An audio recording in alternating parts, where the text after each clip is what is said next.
Barrskógar eru skógar þar sem það vaxa aðallega barrtré sem eru þessi sígrænu tré með nálunum á. Jólatré flokkast flest sem barrtré. En þau vaxa á köldustu svæðum tempruðu beltanna, sem sagt frekar norðarlega. Það væru barrskógar á suðurhveli ef það væri eitthvað land á því svæði, en það er bara eiginlega sjór. Þannig jarðvegur þunnur, ófrjósamur og súr, miðað við til dæmis sunnar það sem við finnum laufskógana. En súr jarðvegur hefur gríðarleg áhrif á hvaða plöntur vaxa þar. Í súrum jarðvegi til dæmis minna að plöntur verði mjög stórar.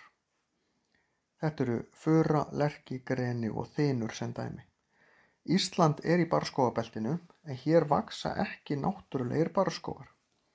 Þau barrtré sem vaxa hér eru innflutt nema einirinn sem verður nú seint kallaður tré.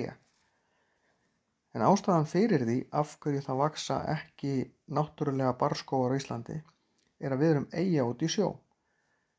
Við síðustu ísöld þá sópaðist allur jarðvegur út í sjó.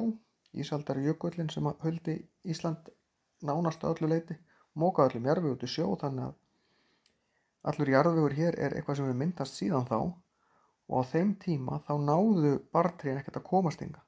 Barrtré fjölga sig með könglum og könglar ferðast ekkert þægilega yfir sjóinn, þannig að barrtrén sem eru hérna eru barrtré sem hafa verið flutt hingað af mönnum.